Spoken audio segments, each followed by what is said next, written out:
con la dictadura se utilizó para la fuga de capitales, un 30% se utilizó para la compra de armamentos. Tengamos en cuenta que en esa época, en el 78, estuvimos a punto de entrar en guerra con Chile, después tuvimos la guerra de Malvinas y al mismo tiempo se utilizó gran parte de ese dinero para lo que fue financiar la represión que fue necesaria para poder destruir todo el sistema productivo de nuestro país. Y el otro 30% restante se utilizó para pagar los mismos intereses que generaba la deuda. Si nosotros tenemos en cuenta, en 1976 existía una deuda de 6.000 millones de dólares y al finalizar la deuda, la dictadura, la deuda era de 45.000 millones de dólares. Con el periodo democrático, el inicio de la democracia con Alfonsín tiene hasta el 85 un ministro de Economía, que es Greenspoon, que plantea hacer una investigación de la deuda externa, donde él llega a investigar solamente el 50% de lo que contrajo la dictadura. Y con ese 50% determina que el 90% de la deuda ya era ilegítima e ilegal. Pero lo mejor de todo es que él detecta que en el porcentaje ese de deuda existen 23 a 25 mil millones de dólares que corresponden a deudas privadas, que fueron estatizadas en el 82 por Cavallo, quien después fuese nuestro ministro de Economía. Entonces estamos hablando que la mitad de la deuda que deja la dictadura es deuda privada. Bueno, la presión que genera el establishment económico hace que Greenspoon tenga que abandonar, tenga que renunciar, y la alta tasa de interés que hay a nivel internacional producto de la crisis de la deuda, que hace que países como México declaren que no van a poder pagar su deuda, hace que los vencimientos que tenía Argentina sean impagables, más la crisis económica que tenía nuestro país, lo que implica que se tenga que empezar a refinanciar la deuda, gran parte de esa deuda contraída durante la dictadura. Pero no se pone en discusión esto por la imposibilidad, la presión que genera el establishment, y la deuda se comienza a refinanciar. Llega así a 1989, al 1990, con una deuda de alrededor de 66.000 millones de dólares. La década de los 90 va a ser claramente la década de la deuda, porque la deuda pasa a ser un eje de capitalización para el sector financiero. La patria financiera se consolida en esta época, y uno de los factores fundamentales es el Plan Brady, un plan diseñado en Estados Unidos que Cavallo lo asume, adhiere el país a este plan, por el cual los bancos que tenían deudas incobrables, porque lamentablemente estábamos en esa situación, la crisis económica impedía poder pagarla. Esto es un salvataje que se le da a estos bancos, en los cuales Argentina emite alrededor de 25.000 millones de dólares en bonos y títulos, que se los otorga a los bancos y los bancos se los venden a sus clientes.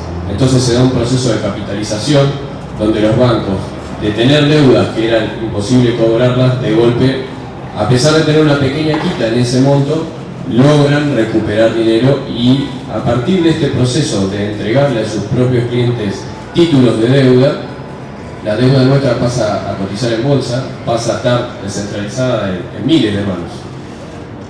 Obviamente, durante los 90 todo proceso de reestructuración y de refinanciamiento de la deuda va a ir acompañado de políticas de ajuste que impone el gobierno mundial del FMI, podríamos decir, en los cuales el ajuste del Estado, el achique del Estado, es una regla.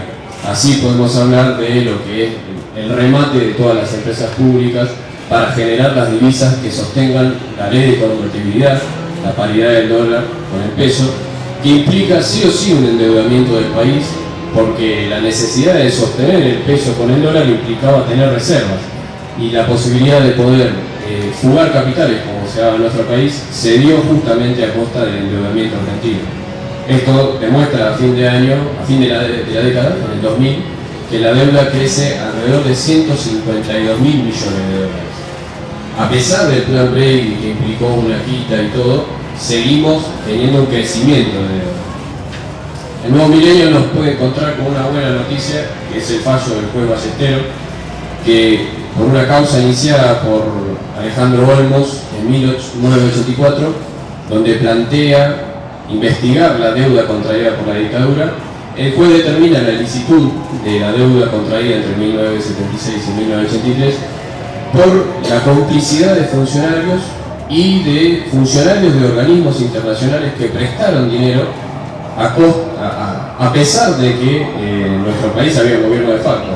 Dos ejemplos puntuales son el caso del Fondo Monetario Internacional, que presta 400 millones de dólares al gobierno militar, y el Club de París, que el año pasado se terminó de reprogramar un pago, el cual presta alrededor de 25.000 millones de dólares.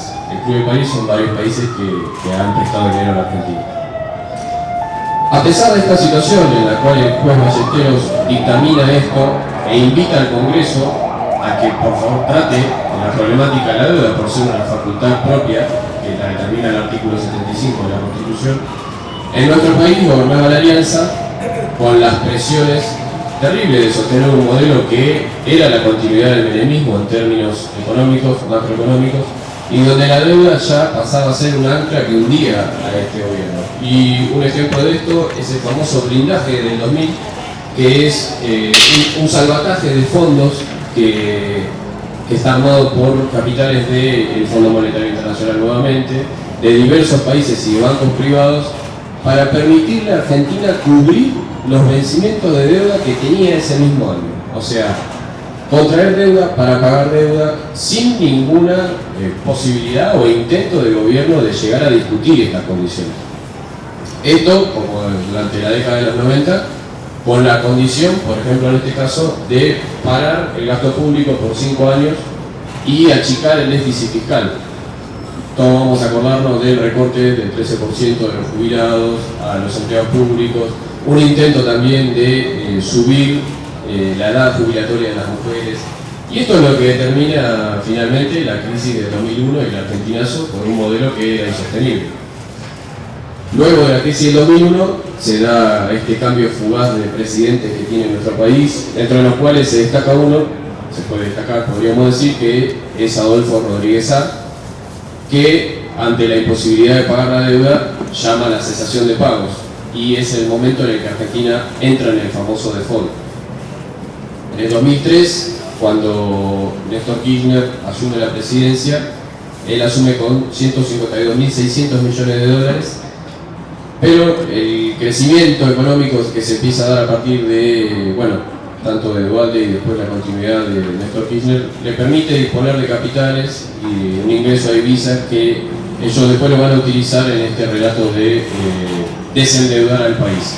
Así, en el 2005 convoca al primer canje de deuda, que es convocar a aquellos bonistas, tenedores de bonos que fueron los de la deuda defaulteada en el 2001, de los cuales ingresa solamente un 76% de ellos, y a los cuales se les hace una quita, o sea, se reduce la deuda, pero surgen dos cuestiones que son importantes y que hoy nosotros vemos las consecuencias. Por un lado, es la renuncia de la soberanía, en el sentido de que se pone en los tribunales de Nueva York como una instancia más en la cual se pueda litigar contra Argentina, que hoy lo vemos con el juez Griesa. Y por el otro lado surge una herramienta para volver a los nuevos bonos que se emitían como atrayentes, que es el cupón PBI. Un cupón que no generaba ningún interés ni expectativa en ese momento, pero que con el paso del tiempo, la modalidad del cupón PBI era que todos los años en los cuales Argentina crezca por arriba del 3% del PBI, se le pagaba un determinado monto a aquellos generadores de bonos. Como esto viene sucediendo, no en términos reales, sino por los dibujos que tiene el INDEC al dibujar la inflación, lo que pasa es que se sobreestima la economía y la economía crece más de lo que crece en realidad. Pero esto a los tenedores de bonos no les importa, sino que ellos cobran lo que les paga el bono este. Desde el 2005 hasta el 2012 se pagaron alrededor de 10.000 millones de dólares por esto puntual, y se calcula que lo que se logró reducir de quita en el canje del 2005 lo van a llegar a recuperar en 12 años. En definitiva, terminamos pagando lo mismo. En el 2006, en el marco de esta capacidad de pago, el presidente Kirchner hace el pago del Fondo Monetario Internacional, en la cual le paga unos créditos que tenían vencimiento en el 2009, con una tasa del 4%, Pero para pagarlo en el 2006 se requiere emitir 3.000 millones de dólares en bonos al 9%. O sea, en definitiva estamos viendo que lo que se está haciendo ya de entrada es un giro de recursos del Estado, del pueblo argentino, a favor de los grandes sectores económicos financieros del mundo. Más teniendo en cuenta que el Fondo Monetario, como habíamos dicho, le había prestado el dinero a la dictadura y viene de un proceso en el cual nunca se discutió si ese dinero correspondía pagar o no. Para ir cerrándolo, en el 2010 se produce un segundo canje de deuda, en los cuales, ya bajo el mandato de la presidenta Cristina Kirchner, se pretende incorporar a aquellos que quedaron fuera del primer canje de deuda, y entonces los que ingresan a este nuevo canje logran cubrir un 92% del total de aquellos que habían quedado fuera en el 2001, y los únicos que quedan, el 8% que queda pendiente, son los que hoy están en litigio. Bueno, en el caso de los fondos buitres. Esto también atado a lo que son los cupones de PBI. El cupón PBI hoy en la City Financiera es un cupón que ya se vende y se compra porque tiene mucha rentabilidad. En el 2014, para cerrar esta cuestión del giro de dinero, se da el pago del Club de París. O sea, acá vemos el Fondo Monetario Internacional se le cancela la deuda y ahora se empieza a hablar del pago del Club de París, que implica alrededor de 9.000 millones de dólares, que bueno, es un refinanciamiento que plantea el gobierno nacional sin discutir y sin aprovechar la herramienta que fue el fallo del juez Ballesteros del 2000. Un último dato que voy a dar solamente es la sumatoria de los presupuestos del 2003 hasta hoy. En términos de deuda pública, Argentina pagó 438.151 millones de pesos en concepto de deuda pública, mientras que la sumatoria de salud y educación desde el 2003 hasta el 2015 suma 330.000 millones de pesos. O sea que la prioridad del gobierno fue 100.000 millones de pesos más destinar a la deuda que a salud y educación, a pesar de que nosotros venimos planteando la investigación y la suspensión del pago. Eso es todo, gracias.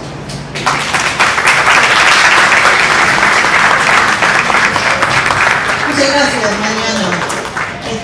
Ahí tuvimos un momento para preguntar si hay preguntas, quedó claro, clarísimo. ¿Vamos a seguir pagando? No. Entonces, Nora, ¿vos vas a querer seguir? Otra compañera, tal vez Pablo lo podemos convencer que sigue, ¿no?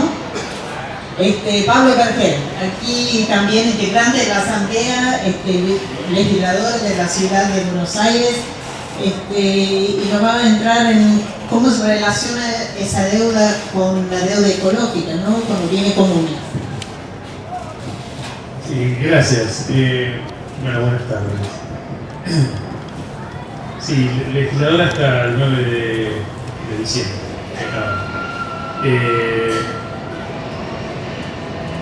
Más bien, Beverly quería hacer una relación entre los bienes comunes naturales que han sido caracterizados como, que son los más visibilizados como objetos de este modelo que se llama extractivista, con los bienes comunes urbanos, ya que estamos en la ciudad de Buenos Aires, sobre los cuales también se ejerce lo que llamamos un extractivismo urbano, un poco para poder tener un puente conceptual y poder visibilizar que en realidad estamos hablando de todos los extractivismos, el extractivismo en realidad. ¿Y a qué me refiero? Bueno, cuando hablamos de bienes comunes y de extractivismo, suele identificarse los bienes comunes como el suelo, el aire, el sol, el agua, los bosques, fundamentalmente los minerales que están en el suelo, los nutrientes de los nutrientes que están en suelo,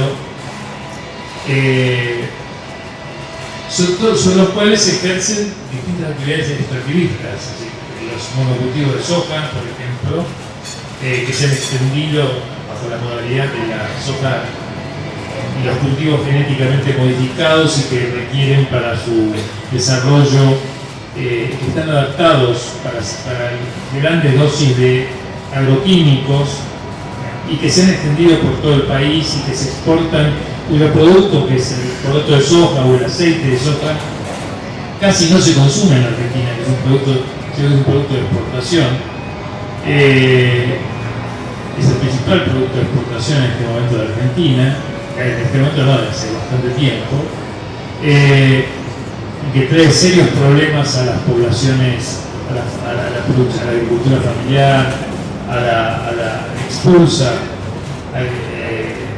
familias campesinas, expulsa y las lleva a concentrarse en las grandes ciudades, o lo que llamamos la megaminería metalífera, la megaminería a cielo abierto, que es la explotación en nueva modalidad de fundamentalmente minerales, oro, plata, cobre y una cantidad de otros minerales mucho menos conocidos pero que tienen un gran valor en las industrias contemporáneas, que se explotan de manera, a lo que se llama cielo abierto, haciendo explotar cerros, moliendo la roca y pasándola por soluciones de agua, enormes cantidades de agua con químicos muy contaminantes, cianuro, mercurio. Ahora estamos teniendo un drama en la provincia de San Juan, justamente porque una minera de estas enormes mineras transnacionales, una de las más grandes, Barrick Gold, una fuga de cianuro, de agua de solución cianurada en San Juan, en la mina del Lavero, sobre los ríos Tagua y Táchar, contaminando las aguas y las napas de una extensión enorme de territorio. Todavía es motivo de va a tener que investigarse mucho cuál es el nivel de afectación, pero ya se anticipa que fueron más de 1 millón de litros reconocidos por la empresa. Bueno, pero hay muchas otras explotaciones de minería a cielo abierto y muchos más proyectos de explotaciones de minería a cielo abierto. Esto constituye otra forma de extractivismo. La explotación petrolera y sobre todo las nuevas modalidades de explotación de petróleo y gas no convencionales, el método de fracking, el método que no es el método tradicional de extracción de petróleo. Todo esto ocurre porque la minería a cielo abierto ocurre porque la forma tradicional de minería, la beta, el mineral en beta, se ha prácticamente agotado. El mineral que se encontraba aglomerado y que se buscaba en galerías, y entonces ahora lo que existe son mineral milimétricamente disperso en la roca, y por eso tienen que explotar montañas y pasarlas por aguas celulares, por soluciones celulares para poder separar los micrones del mineral del resto de tierra.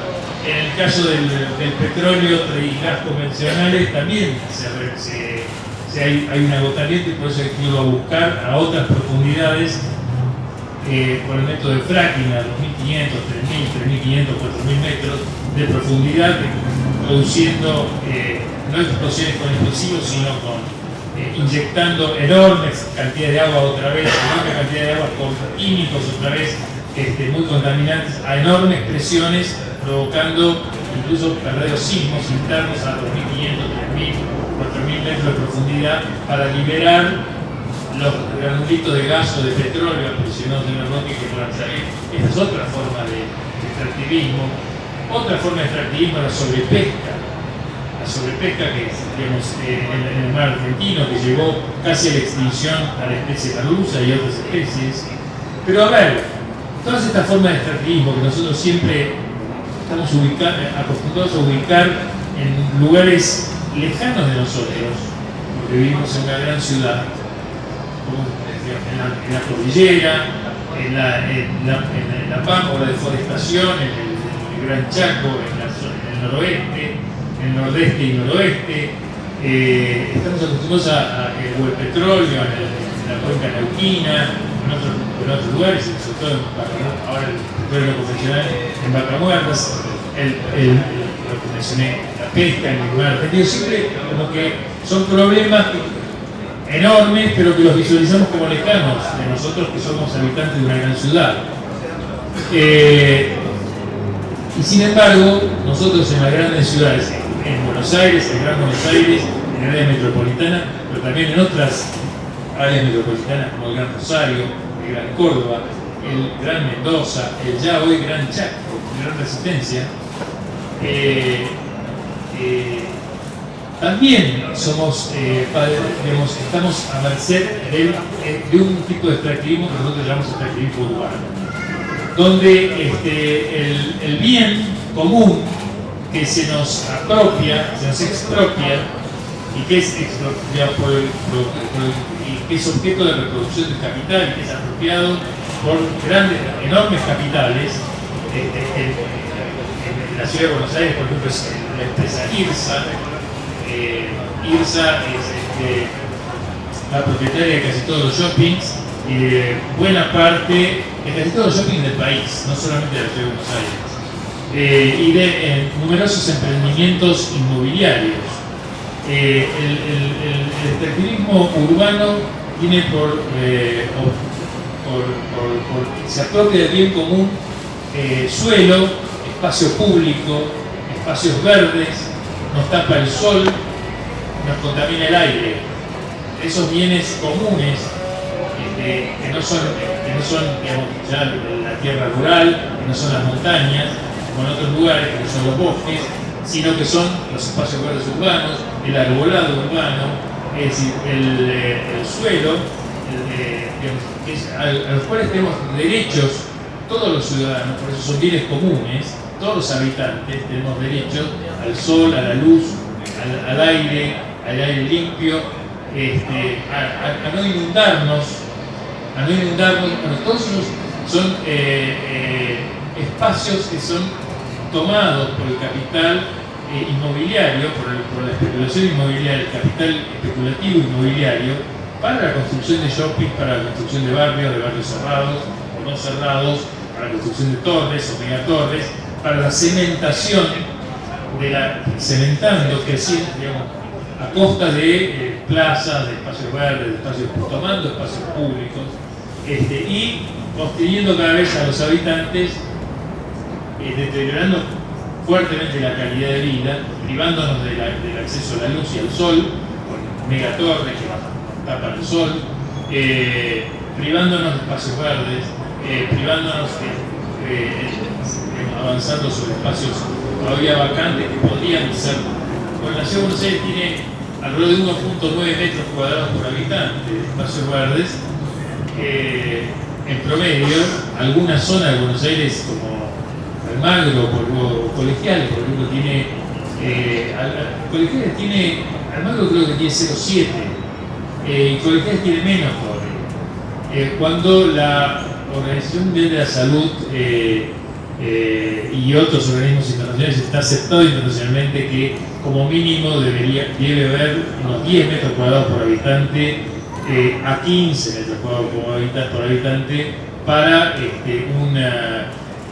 una vida saludable y sostenible, digamos, en la ciudad.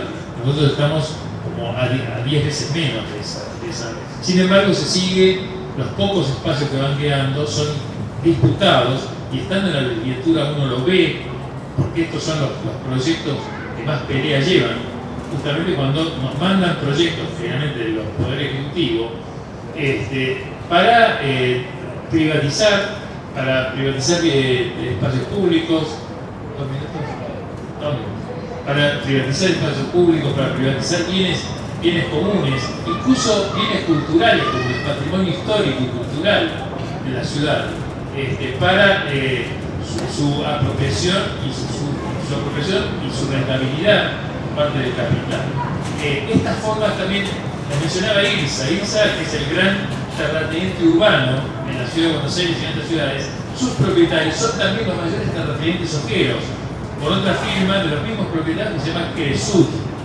los mayor terrateniente sojero de la Argentina individual, el mayor terrateniente sojero de la Argentina empezó, es el mayor terrateniente urbano, el mayor apropiador de bienes comunes, de bien común suelo urbano, es también el mayor terrateniente sojero de la Argentina. Esto no es casualidad. Es decir, todos estos usos, esta emergencia que vemos, este avance de construcciones e inmobiliario en la ciudad, también es un espacio de lavado de dinero, espacio de dinero de dinero de las OPE, de dinero de las exportaciones, pero también de dinero de la trata, de dinero del narcotráfico, de dineros mal habidos, de negociados, de dinero negro, de blanqueo de dinero. Entonces, bueno, es tan, digamos, queremos emparentar esta forma de extractivismo urbano con las otras formas de extractivismo, la de la Barrick, la de Monsanto, la de Chevron, YPF, y Shell, las más, todas las formas de extractivismo tienen una matriz común, digamos, ¿no? Más allá del ámbito, sea la cordillera, sea la ciudad, sea la Pampa, sea el Chaco, sea el mar argentino, sea la Patagonia, ¿sí? Así que bueno, vamos a dejar por aquí, pero digamos, esto es un poco lo que, como habitantes de Buenos Aires, también, así como una sola cosita más, así como las distintas a las distintas maneras de extractivismo, por ejemplo minero, o sojero, o petrolero, hay distintas comunidades locales que se movilizan para resistirlo, comunidades de pueblos originarios, en muchos casos, o no originarios, a veces con éxito, como en Neuquén, donde un plebiscito impidió la instalación de una minera. Es decir, ahora en San Juan está habiendo enormes movilizaciones de las comunidades por el derrame. En la ciudad de Buenos Aires también las comunidades se movilizan para defender el parque tal, la plaza tal, este proyecto que el Ejecutivo, los poderes de turno quieren privatizar para usarlo para negocios de un privado, digamos, cederle a un privado para que haga negocio, privatización de bienes que son propiedad de la ciudad, y que podrían ser, o podrían ser espacios públicos de uso común para la utilización de un privado. Bueno, también hay movimientos urbanos en cada uno de los barrios. Bueno, quizá muchos de ustedes participen, quizá de algunos de ellos, y si no, los invito a que participen en defensa de su propio hábitat, en defensa de su propia calidad de vida, en defensa de su propia pacha, digamos, si ese es el bien común, digamos, que nos toca habitar, en nuestro propio hábitat. Nosotros habitamos aquí. Entonces, esto es, no tenemos que irnos muy lejos podemos ser solidarios, debemos ser solidarios, yo soy solidario, profundamente solidario con los compañeros y hermanos que se movilizan en otras latitudes, pero también tenemos a la vuelta de nuestra casa el poder extractivista, digamos, que nos toca, ¿no? Así que lo tenemos al lado de nuestra casa, construyéndonos algo encima, lo tenemos a 3 cuadras y lo ocupamos parte de un parque, o poniendo bares en los parques para rentabilizarlos. Son todas formas de extractivismo y todas formas a costa de los bienes, de nuestro bien común. Entonces, lo que quiero sintetizar en esta conversación es que podamos unificar, digamos, tenemos una carpa acá de pueblos originarios de 3 cuadras que están defendiendo su territorio. Bueno, ellos están defendiendo un territorio en lugares que están más de 1000 kilómetros de acá, ¿sí? Ese es su territorio que están defendiendo y con el que somos profundamente solidarios. Nosotros acá también estamos defendiendo territorios, estamos defendiendo nuestro territorio, tenemos un territorio para defender. Así que esto es lo que quisiera, que tengamos una visión, podamos unificar, ver cada uno de los problemas en su singularidad, pero también en su unidad, y también vernos como actores sociales y políticos, resistentes, también en la singularidad de cada uno tiene su particularidad, su identidad particular, pero también en lo que tenemos, lo que nos une en común y lo que nos lleva a articularnos. Bueno, nada más, muchas gracias.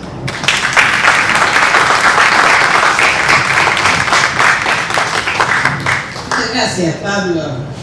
Para ir pensando, digamos, o sea, ese extractivismo que vivimos en todos lados, parte de un modelo que sin duda alguna tiene que ver con la deuda, la imposición de la deuda, y un modelo, digamos, donde la especulación, un modelo de un país financiarizado, digamos, medio de resultado de ese proceso. Así que tenemos muchos motivos, sugiere Pablo, para unificarnos en nuestras luchas. Pero por ahí hay una pregunta, algún comentario, alguna consideración. Yo quería que una causa del extractivismo también es el crecimiento demográfico de la ciudad y las faltas de energía que hay ya en la ciudad, cortes de luz, se están viendo que el modelo sojero también tiene mucho que ver el biodiesel, o sea, el extractivismo se está notando en las carencias energéticas también que hay, o sea, la falta de petróleo es el problema también, o sea, yo agregaría eso, que vamos a un colapso energético también, no solo Argentina, y no lo estamos viendo, como en su dimensión es enorme.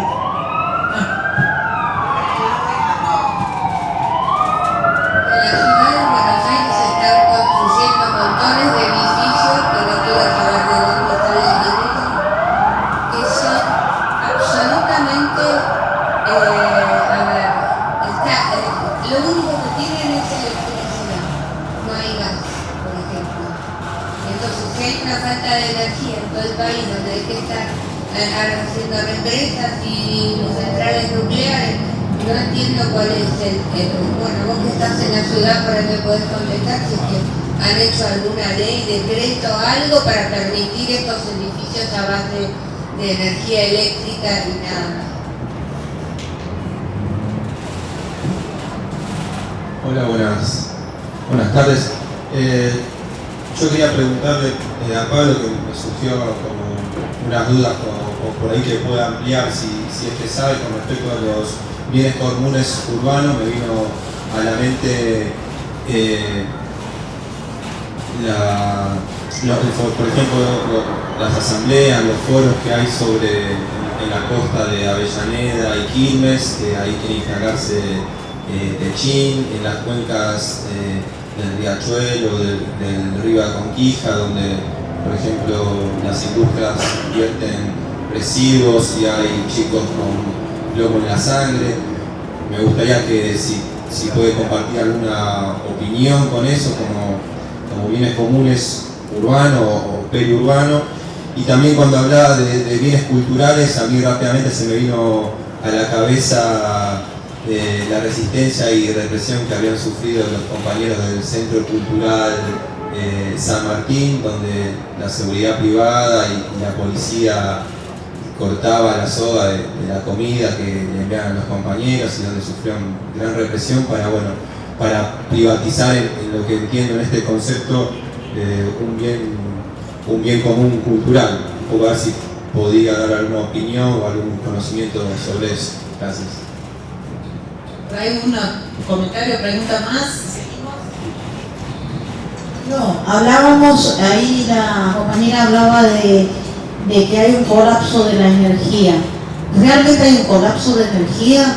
¿O realmente la energía que estamos tratando de hacer, inundando, por ejemplo, con megas represas, donde recomiendan de que no se haga represa en las zonas subtropicales y donde hacen desaparecer tierras fértiles, que estamos reclamando para la soberanía alimentaria, la soberanía sobre la semilla, realmente es existente, o esa energía que estamos necesitando nosotros lo están excusando para hacer desaparecer como nuestra provincia de Misiones, construyendo una mega represa, y que en realidad esa energía no es para nosotros, sino para seguir alimentando el extractivismo en las mega minerías, Monsanto y todo lo demás. Yo creo que el colapso de energía es falso. La energía la están utilizando para otra cosa, y para nosotros nos ponen la excusa para poder aceptar lo que otras empresas coordinada con las empresas que están haciendo extractivismo urbano y todo lo demás, nos están imponiendo represas, como por ejemplo en el tema de Misiones, ¿no? Nuestro reclamo hoy por hoy es no a las represas en la provincia de Misiones, dado a que la ONU recomienda que en zonas subtropicales no se pueden hacer represas. Los misioneros, hace poco tiempo hemos hecho una consulta popular donde la compañera Nora Cortiña nos ha acompañado y 120.000 misioneros han dicho no a la represa en un 97%. ¿Pero por qué no a la represa? Porque estamos diciendo que necesitamos tierra para sembrar, para alimentarnos. Y en esas dos represas que pretenden hacer en la provincia de Misiones, desaparecerían más de 100.000 hectáreas de tierras fértiles, juntamente con la contaminación del agua que es tan preciada para nosotros, donde tenemos un acuífero guaraní que en eso también se veía perjudicado y que es agua de los argentinos. Y nosotros, al poner el discurso de que hay un colapso de energía, le estamos dando pie a que ellos sigan diciendo, si hay colapso de energía, entonces estas empresas tienen la obligación de hacer represa. ¿Por qué? Porque los argentinos necesitan de energía.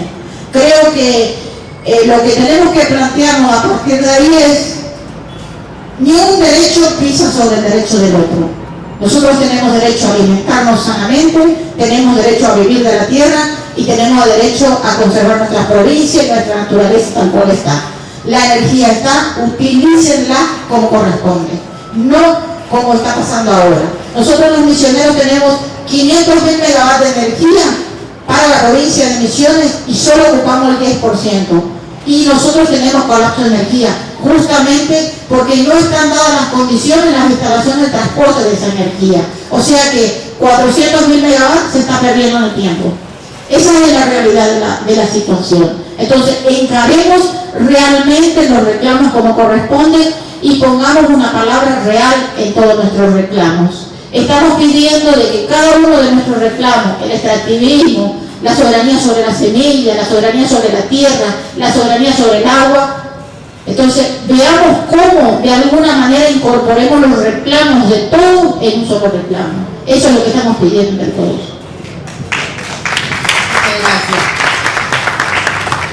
Una aclaración muy pequeña, Pablo. Ayer estaban invitados a participar los compañeros de la Campe Contribuir y las compañeras y compañeros. Bueno, a veces Félix está afuera y a veces les da vergüenza, pero ellos son parte, estuvieron participando y después aparte los pueblos originarios son parte de esta carpa, como habrán visto, no son puestos que están habitualmente, sino que son parte de esto de mostrar y en estos días que vienen van a estar hablándonos del buen vivir, ¿no? Como parte de esta construcción alternativa distinta. Así que nada más esa aclaración, no son dos carpas distintas, sino que es la misma lucha vista desde lugares distintos, nada más, y esta tratando de integrar su lucha porque es parte de esta lucha, ¿no? Que es una en verdad. Gracias. Decimos, tenemos muchas ganas de hablar. Por ahí lo vamos a volver a Pablo un minutito y después seguimos con el panel, si le parece, y después vamos a tener tiempo todavía, le vamos a invitar al comentario. Y por ahí también, digamos, pensando ese último comentario, una de las cosas que entre varios hemos hablado, que pensar, tal vez el viernes en el momento de cierre, armamos, o sea, nos conectamos, hacemos una cadena humana, digamos, de aquí a la Campe, digamos, encontramos una manera de efectivamente ir siguiendo, profundizando esa unidad en la lucha. ¿Pablo? Bueno, sí, no, me parece que está bien que fluya así la palabra, no necesariamente que me pregunte y yo tenga que responder. Me parece que lo que se ha dicho acá es complementario y perfecto, comparto. No quise decir que la presencia de otra carpa de significar una división y contraproductiva, al contrario, no pongo en duda para nada de eso, al contrario, o sea, sí que eso, ya estoy en conocimiento y sé que, digo, lo mencioné porque, a veces pensamos que los problemas están lejos, digamos, ¿no? Y que cuando hablamos de extractivismo, estamos hablando de cosas que ocurren en sitios remotos a otras personas. con las que nos sentimos solidarios, pero otras personas. Y eso es cierto, pero también nos ocurre a nosotros aquí ahora, y en nuestra casa y a la vuelta de nuestra casa. Esto es lo que quería, sobre todo, resaltar. Y respecto, hay un dato que quería aportar, que me olvidé. En la ciudad de Buenos Aires, en el censo del 2010, se registraron alrededor de 350.000 timbres. En el censo hubo 350.000 timbres que no respondieron al censista. Cuando tocaron el timbre, 350.000 timbres no respondieron. No podemos hacer una deducción mecánica de que se trata de 350.000 viviendas vacías. No tenemos el dato de cuántas de esas 350.000 timbres, es uno de cada 4 timbres, quiero decirles, el 25% del total, no es poca cosa. No podría yo decir, ni nadie, no tenemos datos, pero decir, esas son todas viviendas, no, seguramente no, hay gran parte de ellas que pueden ser oficinas, que pueden ser consultorios.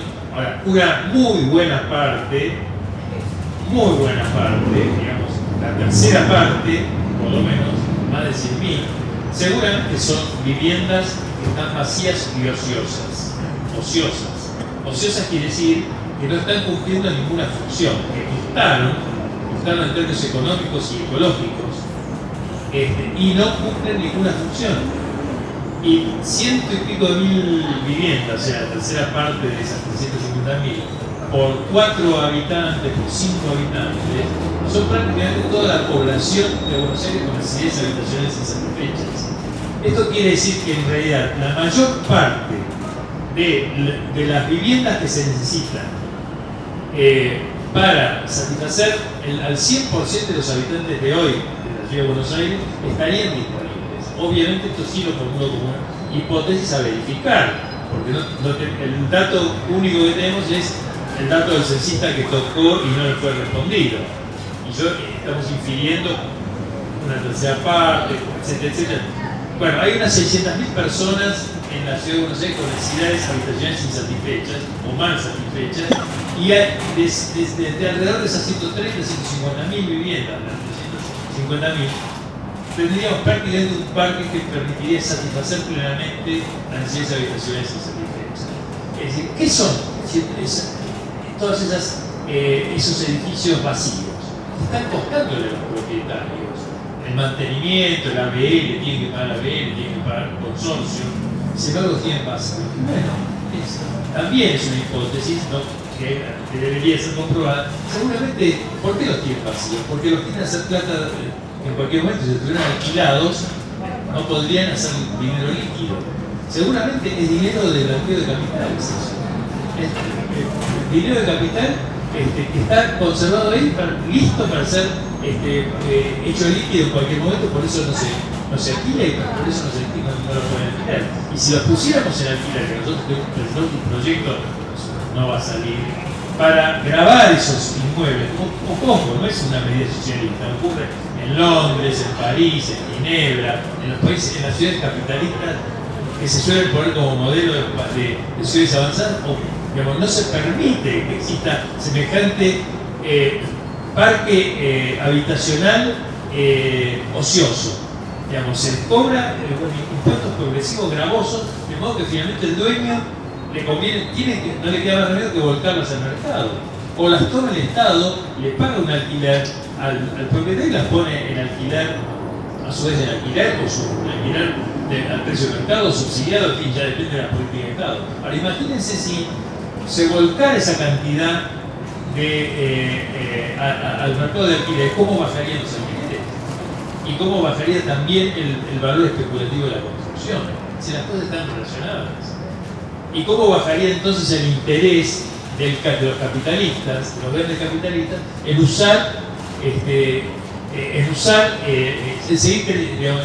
cambiarían probablemente de rubro, porque es muy probable que cambiarían de rubro. Buscarían otro extractivismo, digamos, pero bueno, otra forma de extractivismo, digamos, más rentable, digamos. Bueno, en fin, lo dejo ahí. Gracias, Pablo, a todas las preguntas, los comentarios. Vamos a seguir un poco el diálogo, digamos, la verdad, con Dora Martínez, de la Marcha General de Mujeres, aquí de la CTA, y nos va a dar otra perspectiva. Sí, a ver, la verdad que me parece que lo que se puede seguir dialogando complementa, digamos, las intervenciones que tuvieron los compañeros antes.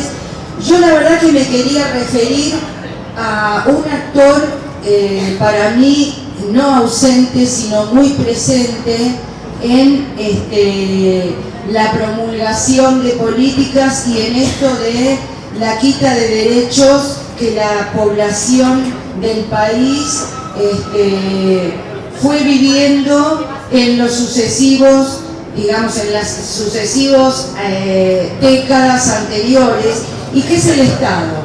Yo soy trabajadora en un hospital público y soy trabajadora dependiente de un Estado que cuando el país, digamos, producto, digamos, y por decisión política de una dictadura militar, se endeuda, ese Estado juega un rol que no perdió en los sucesivos años de recuperada la democracia, y que tiene que ver con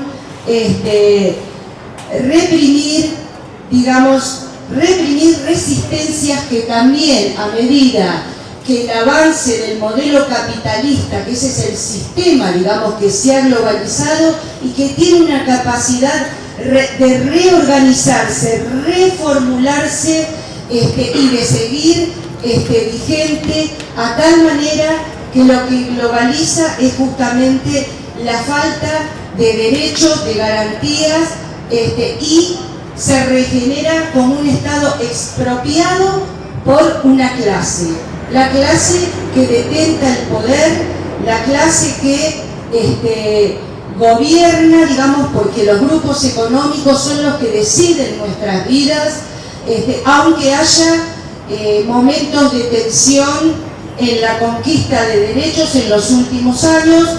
Creo que el Estado ha jugado un rol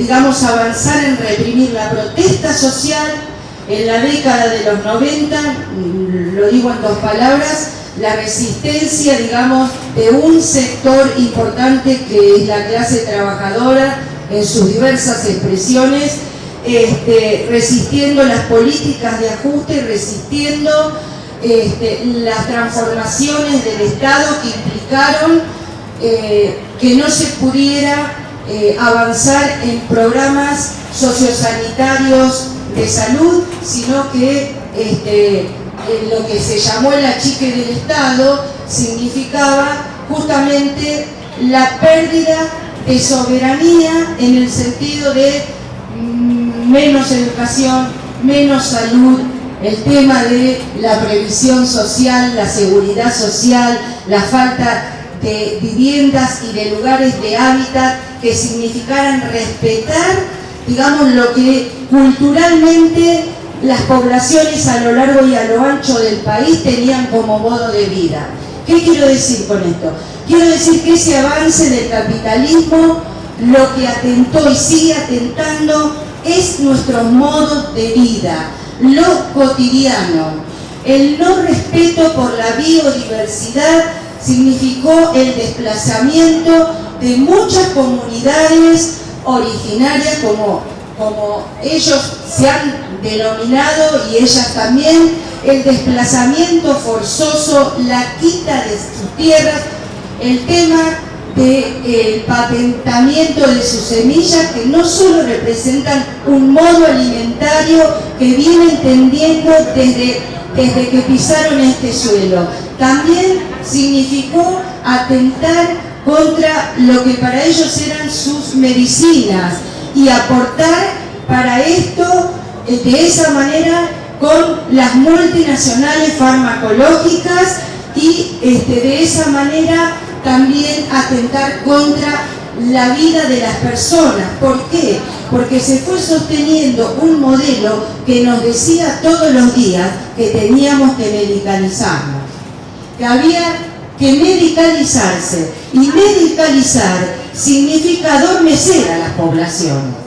Entonces el capitalismo, que sí es un modelo político, económico, también aprendió y reaprendió de qué manera seguir reprimiendo por la fuerza con el Estado, ¿sí? Y en lo que hace a medicalizar nuestra humanidad, significó que la gente no pudiera acceder a una salud que implique otras cosas, que implique la prevención, que implique la promoción.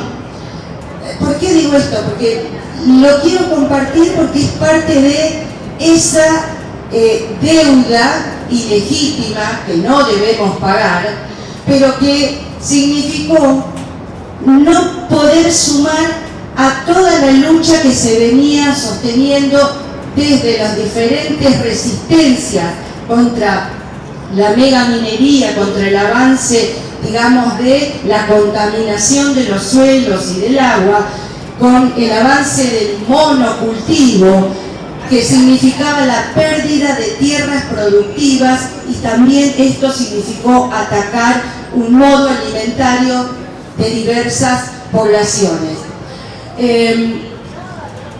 No quiero extenderme mucho, y lo que sí creo es que falta construir otra humanidad. Muchas veces nosotros, entre nosotros y nosotras, nos decimos otro mundo es posible. Yo realmente creo, o mejor, no, otro mundo es mejor, se dice. Yo creo que hay que construir otro mundo, que hay que construir otras formas de relacionamiento con la naturaleza, ¿sí? Porque lo que ha avanzado acá es la depredación, y en el avance de la depredación a la naturaleza también avanzó la depredación en lo humano. Entonces yo creo que hay que construir otro relacionamiento y otras relaciones de poder, y no solo de varones y mujeres, estoy hablando de otras relaciones de poder humanas, en donde sea realidad que nadie sea mejor que otro. ¿Por qué digo esto? Porque en todo este avance del capitalismo hay una gran cuota de racismo que tiene que ver con el no respeto a otras maneras de vivir.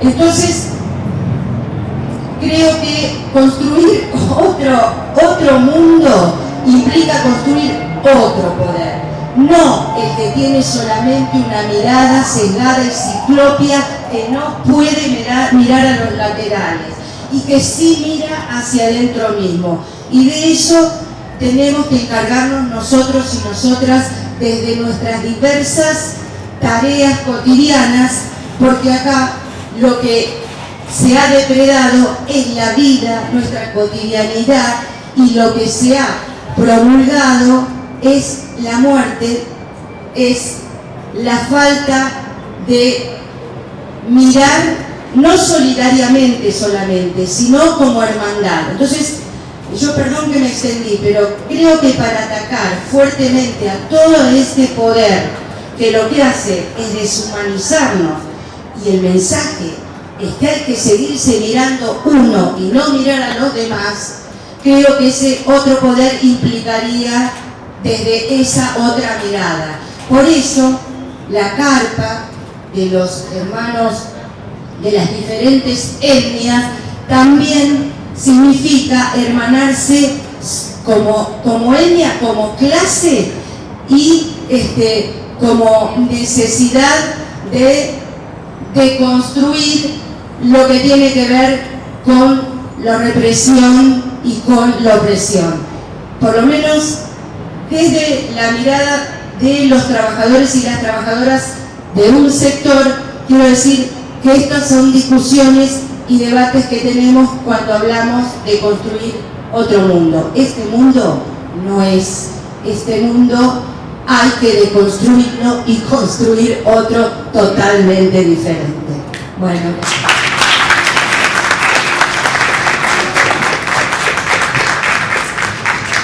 Muchas gracias, Dora, por esa visión. Me hace acordar un amigo, todos, el canciller boliviano, David Choquehuanca. Me gusta mucho decir, digamos, esto de que otro mundo es posible, digamos, no me gusta. Siempre dice, tenemos que decir, nuestro mundo es posible. Y me parece que ahora, digamos, apunta ahí también, digamos, que nuestro mundo es posible. Evidentemente necesitamos avanzar con transformaciones muy profundas para lograr que ese mundo sea posible, ¿no? Yo le voy a dar la palabra a Juan, pero lo pidió antes, mientras Dora y Jaime siguen, digamos, debatiendo entre ellos quién va a seguir. Bueno, pero los aportes siempre nos dan mejor marco. El aporte de la compañera es la apropiación del Estado por parte del poder. El poder no el local, sino el poder en serio en el mundo.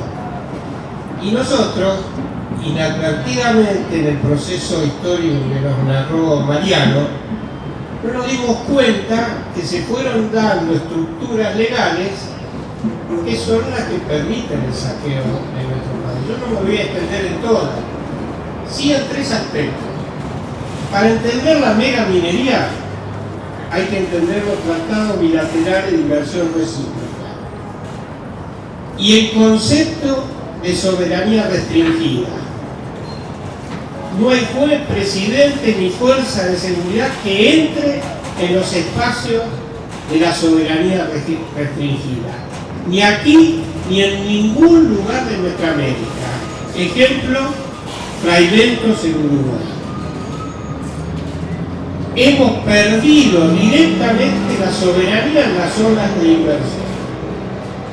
Segundo, la compañera de Misiones con mucha razón hablaba de las represas.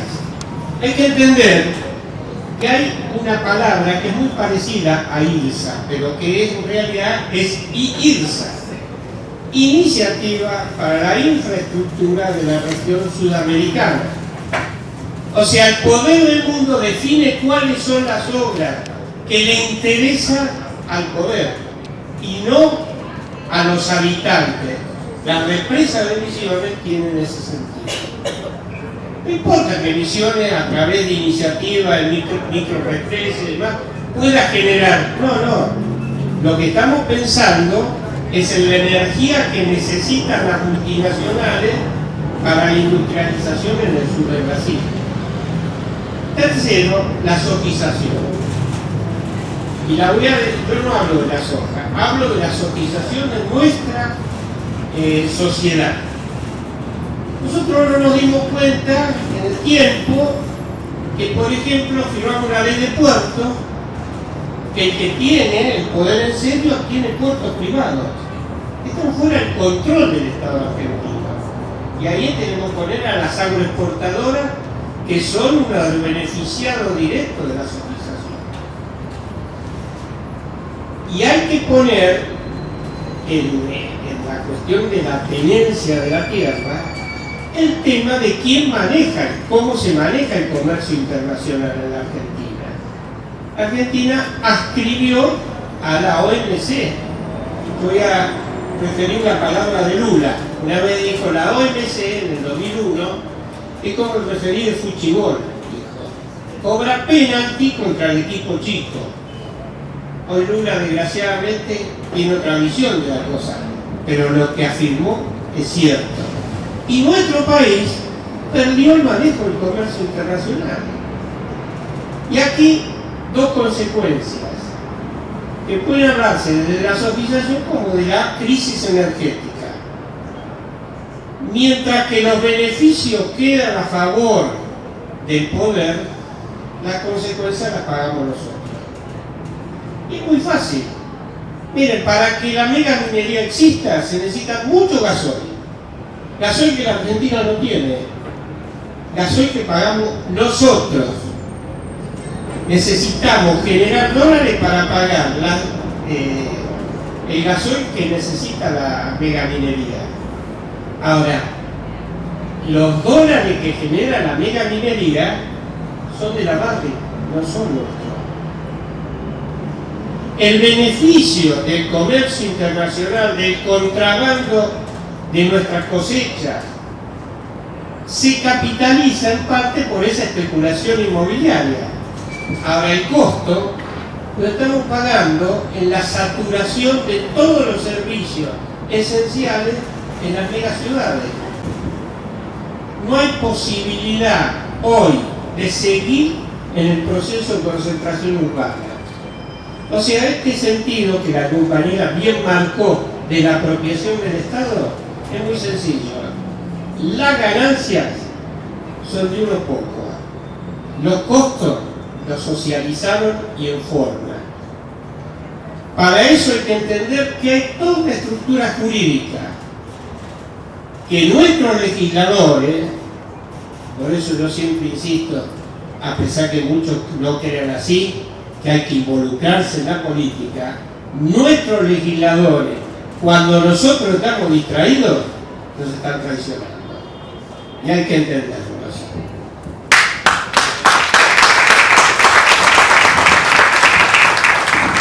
Ojalá cuando estemos atentos no nos traicionen tampoco. Demos un ratitito así. El compañero hablaba de estar atentos a los legisladores. En realidad, nosotros, la compañera hablaba del adormecimiento de la clase y de otro mundo es posible. Yo creo que lo que tenemos que apuntar es que debemos reconstruir la conciencia, despertar la conciencia. El pueblo está adormecido en ese sentido porque de una u otra manera volvió la esclavitud. Porque entre los aprietes, el ajuste, la falta de pago de salarios como corresponde y todo lo que nosotros nos volvieron egoístas.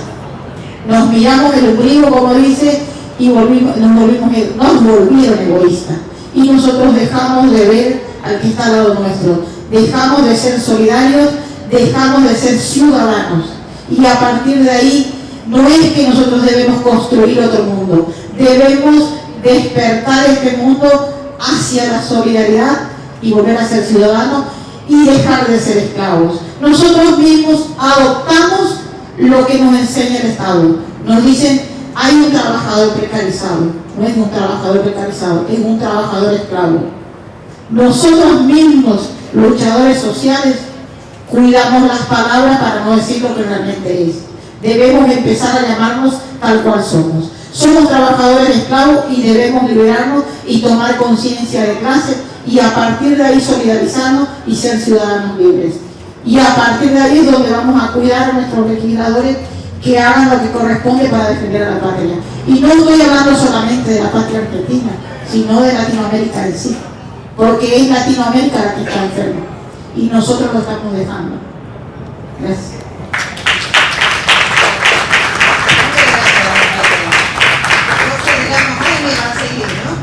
Bueno, Jaime Fuchs, un honor, realmente un luchador, no digo viejo, digo un luchador que ha compartido muchos años con nosotros. Y en ese sentido, digamos, la verdad que es un honor contar con tu presencia y tu palabra. La verdad, hay que decirlo.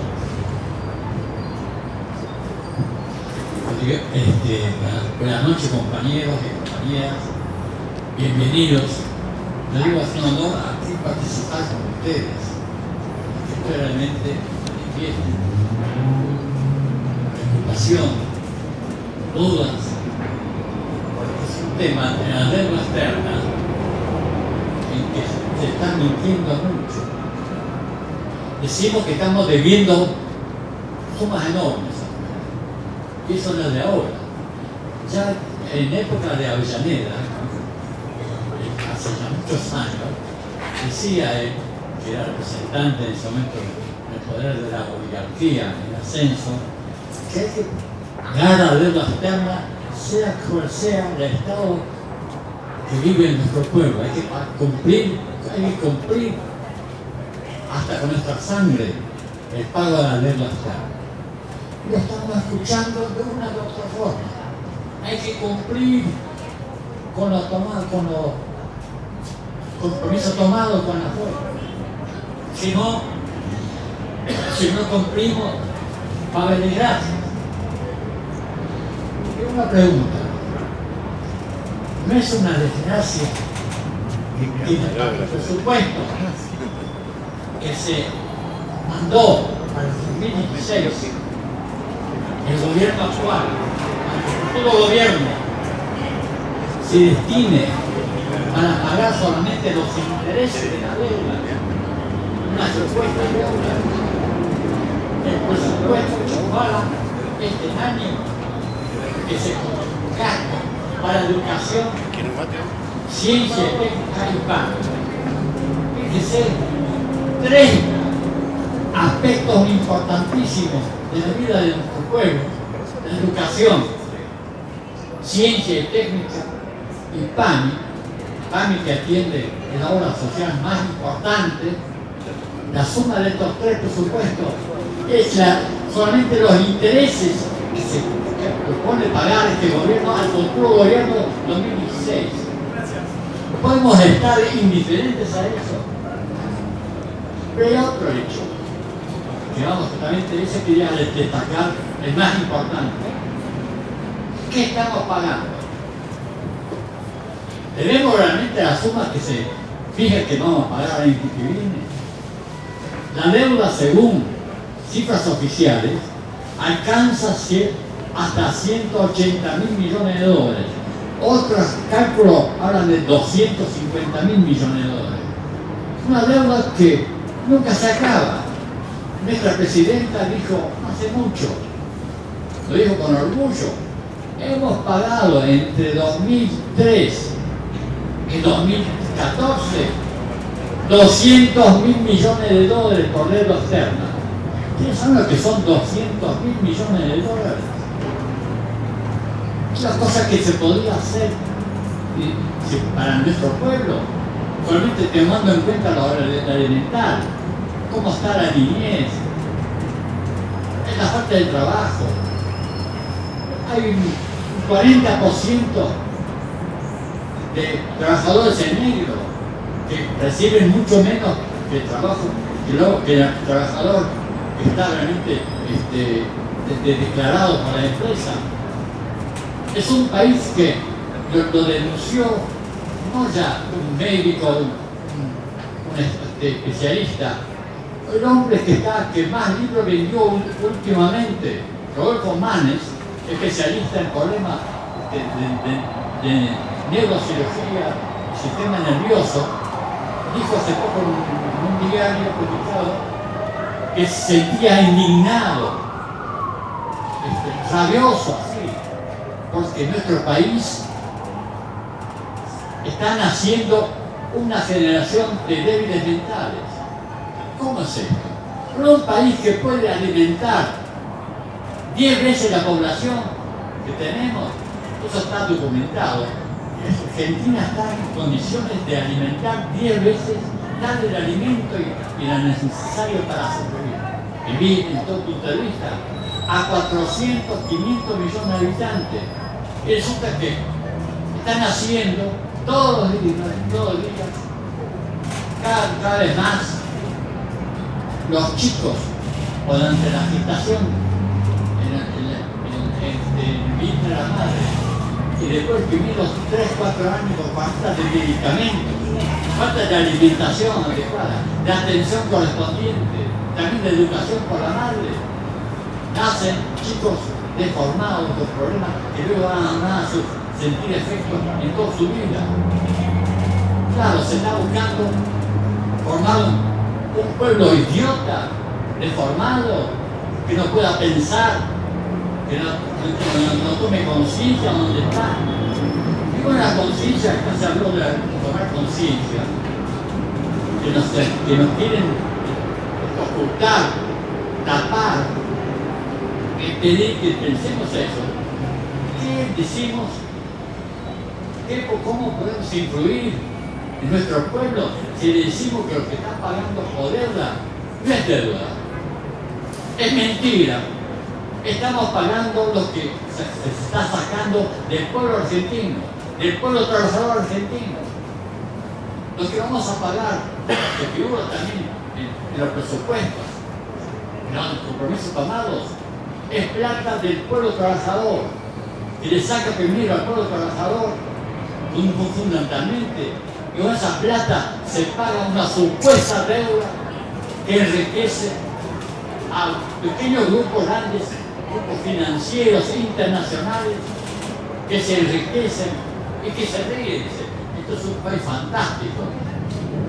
Con ponerle el título que decimos que hemos pagado, nos pagan todavía por intereses. Es fantástico, es extraordinario.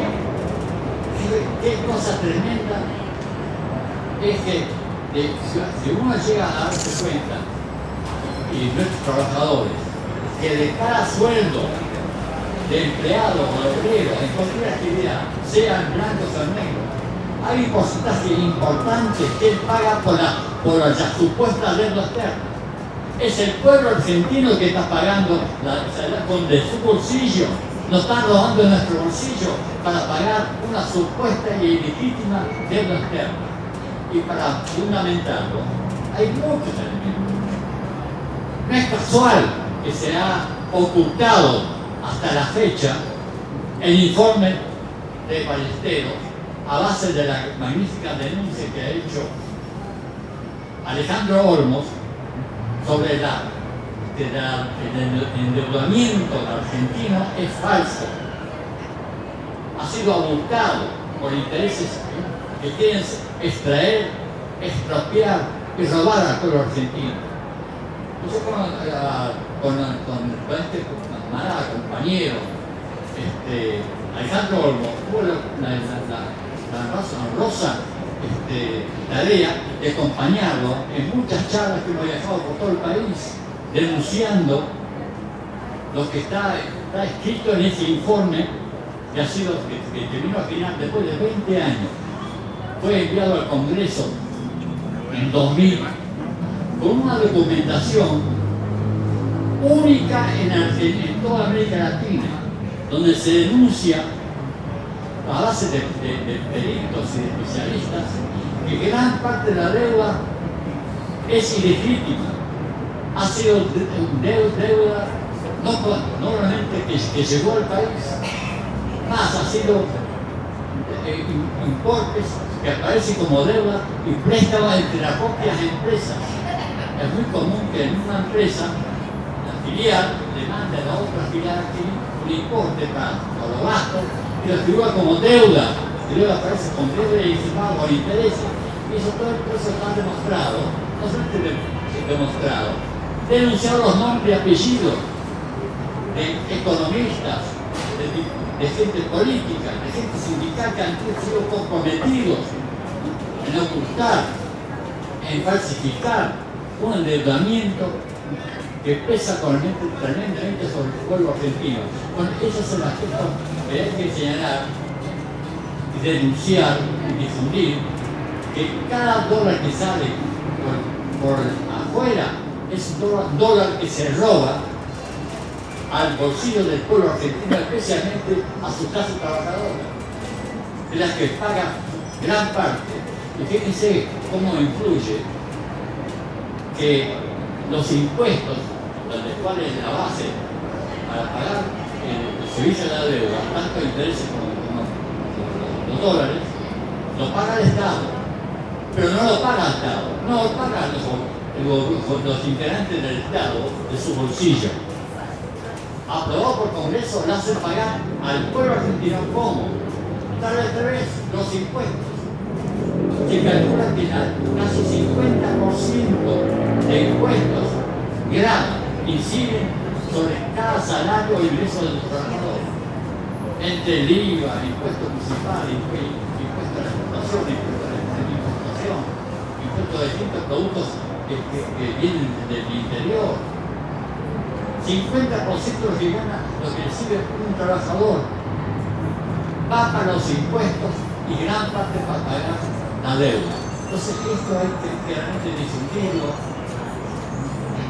hasta hacer realmente fuerza, porque ¿por qué este movimiento? Porque es una pregunta, ¿por qué un movimiento de tanta importancia que incide en la vida de cada uno y que podría significar una mejora importante, significativa, no ha sido tomado por la gran parte de la multitud y no hay un gran movimiento? Esa no es nuestra lucha popular, como había antes, para difundir y para reclamar y para protestar y no dejar el país siendo víctima de un grupo financiero que son buitres, sí, son buitres, tiene razón, sí, son buitres, pero buitres son todas las grandes compañías financieras y todos los que están aquí también instalados aquí, porque esto es un país ocupado. Están así como ocupados, sí, no estamos en una colonia, sí, ya no hay, por supuesto, ya pasó la época de las colonias. Hay otro tipo de ocupación que se describió muy bien a los compañeros. Los grandes grupos transnacionales. Aquí en nuestro país está considerado en el documento de las Naciones Unidas como un país en lo económico extranjero. Gran parte en manos de grandes compañías extranjeras que controlan la parte más fundamental, tanto el comercio exterior, la industria, los servicios, las comunicaciones, las finanzas. Y este dominio en nuestro país, ya no es por el ejército, por el capital monopólico transnacional, ha hecho un trabajo extraordinario para endeudarnos y continuamente subordinado a los intereses de esos grupos. Si no, ¿cómo se explica? ¿Cómo podemos explicar que se mantiene todavía en vigencia gran parte del sistema financiero de la época del Partido de Dios? Es un sistema financiero que fue puesto junto con el de Estado y con el genocidio, se mantiene todavía en vigencia ese sistema financiero en el cual la ganancia financiera no paga impuestos, pero sí el trabajador especializado que obtiene 15.000 pesos o más ya paga más impuestos a la ganancia, una cosa absurda. Pero las grandes minerías que han hablado están exentas de impuestos por 30 años.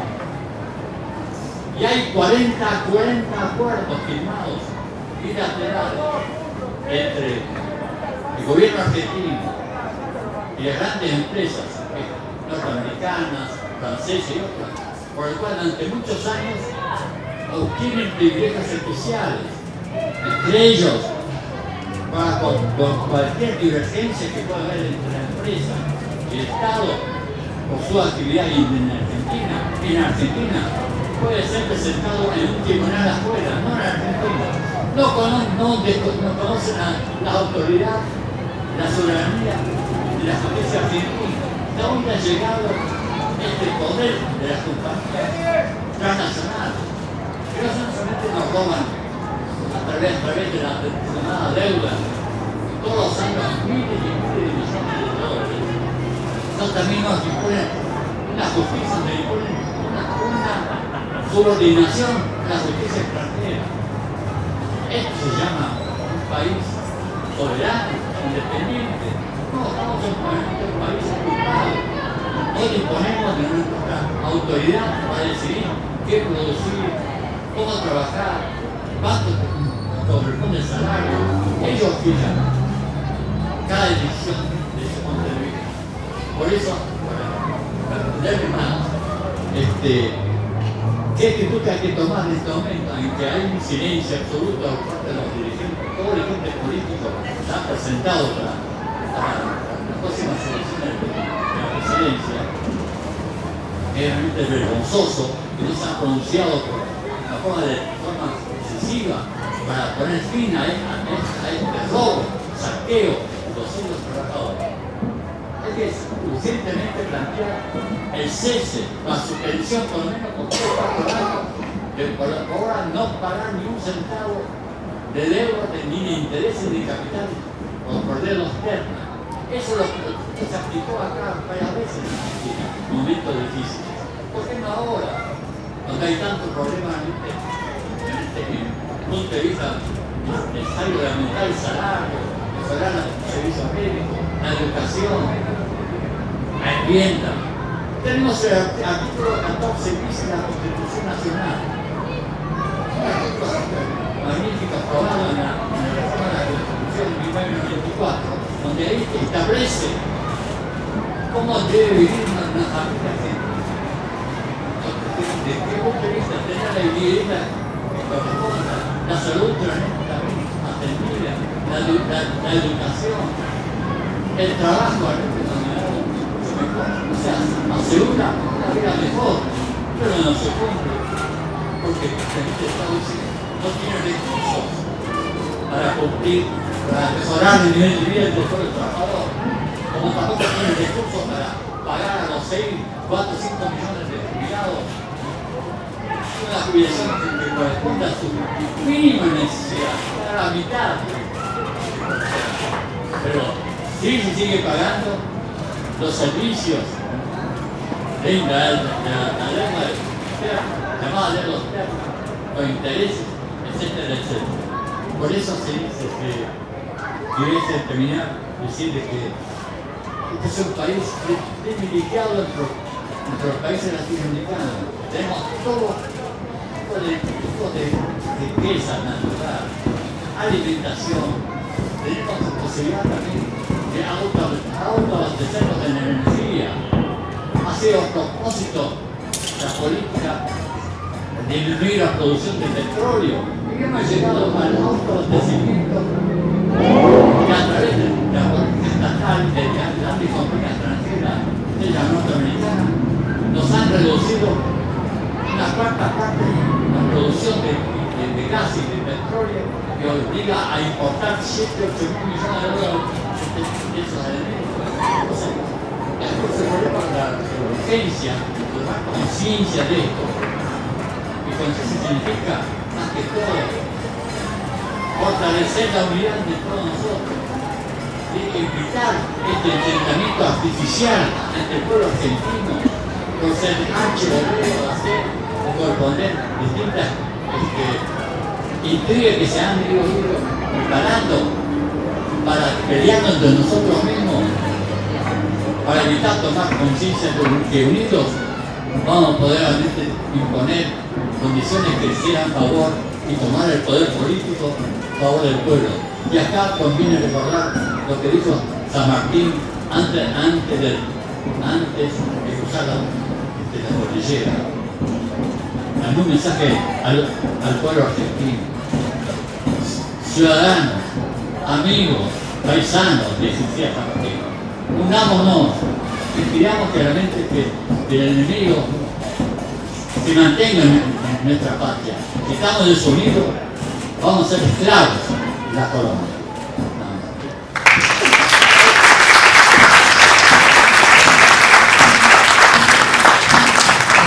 Muchísimas gracias, Jaime. Ese de recordarnos que, como todos han venido diciendo y desde el viernes, realmente el mensaje de todo, si no nos unamos, si no construimos, digamos, esa posibilidad de hermandarnos entre nosotros, sin duda no vamos a vencer. Pero Nora nos recuerda siempre que vamos a vencer. Entonces, yo lo que quiero es dar un par de anuncios rapidito. Uno de ellos es que después de la charla, más o menos a las 8, o sea, después de que terminamos, se va a proyectar una película, No lo harías en tu casa. Y tenemos a Daniel de Mateamarco que va a dar una introducción para ayudarnos a ver la proyección. Esperamos que todos puedan quedarse para ese momento.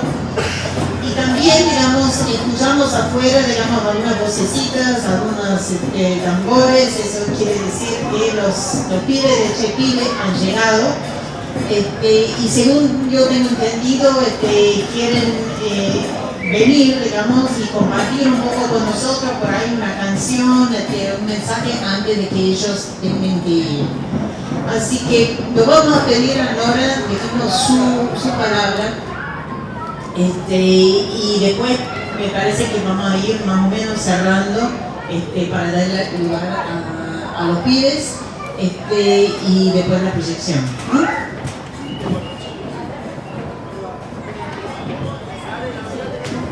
Bueno, a lo mejor primero vienen los chicos porque se tienen que ir a las 8, así que vamos a preguntar. Bueno, primero felicitar y felicitarnos de que esté esta carta acá. Esto es una puntapié de inicio de cómo vamos a tener que seguir haciendo conciencia de lo que es la deuda externa. Hoy yo le contaba a una chiquita que me hizo una nota para la radio de que, claro, acá no está toda la gente que tendría que estar, pasa indiferente todavía, ¿no es cierto? Las madres cuando empezamos a ir a la plaza éramos invisibles, fuimos 30 años invisibles, pasaba la gente y no nos veía, hasta pasaba el Sogaray, que iba al ministerio y volvía, y hasta el día que le dijimos quiénes éramos, no se cruzó más por la plaza. Así que son esas pequeñas anécdotas. Después ya empezamos a ser visibles, con dolor de mucha gente, con bronca, con indignación todavía tienen, porque no nos morimos, ¿no? Pero bueno, de a poco nos iremos muriendo, no se preocupen lo que nos desean. Pero igual acá tenemos un amigo, tiene 95 años, imagínate todas nosotras, él no quiere que la diga porque quiere coquetear con ustedes, pero no importa, al contrario, todavía más interés da, ¿no? A ver, ¿qué tiene Jaime? Bueno, y así yo decía, ¿no? Que a lo mejor toda esta gente, si nosotros empezamos a tomar una costumbre de cada tanto hacer la carta, y la gente pasa y dice, ¿qué pasa? Este país tiene que defender la soberanía. Y haciendo esto que hacemos, es defender la patria y la soberanía. Cada grupo que trabaja en un barrio, cada grupo que trabaja para defender la naturaleza, el agua, la tierra, defendernos de que volvamos a tener nuestros cultivos originarios, el maíz, el trigo, la cebada, todos los que cuando éramos chicas estábamos acostumbrados a alimentarnos con esa semillita, con esa riqueza que teníamos, ahora se va perdiendo por la soja, que precisamente no nos alimenta, ni alimenta más que a los chanchos para donde ellos la mandan. Entonces eso tiene que ver, y yo les quiero decir, más de una vez, ahora ya no tanto la aflojaron, preguntaban a los periodistas, ¿por qué una madre habla de la deuda externa? Como si la deuda externa fuera un tema para los grandes oradores, economistas, que lo tenemos, ¿no? Pero que una madre no tenía por qué hablar de la deuda externa, era medio hasta grosero, ¿no? Entonces, yo tuve que también hacerles ver que mi hijo, Carlos Gustavo, y los 30.000 son parte de la deuda externa. Todos los jóvenes que cayeron por la bala de gatillo fácil y que siguen cayendo, tienen que ver con la deuda externa. La gente no entiende eso, pero tiene que ver. Entonces, el día a día vamos entendiendo. Cuando yo era más chica, bueno, fui chica, ya no vas a creer, pero sigo, bueno, Seguí siendo chica, ¿no? Bueno, no se hablaba de deuda externa, no se hablaba, bonos. Yo me acuerdo que hace 20 años igual, que ya no era tan chica, 25 años, yo todavía no había entendido que acá teníamos bonos, que había transferencia y todas esas cosas. Me parecía que era una cosa medio muy de arriba, ¿no? Bueno, ahora es todo bonos, ¿no? Cada vez que se dice la reestructuración de la deuda, ¿qué es? Cambiar los bonos de este color por otro, de este papelito por otro, y ese es el tramo que hace la deuda. O sea que no, al menos las madres nos costó, a las madres nos costaron muchas cosas, porque aunque ustedes no lo quieran creer, nosotros salimos de la vida doméstica, de las cuatro paredes de casa, somos de otra época. Entonces hay cosas, por ejemplo, yo recuerdo la marcha del orgullo gay. Una querida amiga, Margarita, divina, decía, yo le decía, dale, vamos, Margarita, a acompañar a los chicos. Ay, Nora, ¿cómo vamos a ir a la marcha del orgullo gay? ¿No? Y estaba medio incómoda, hasta que aprendimos. Y yo les cuento alguna anécdota.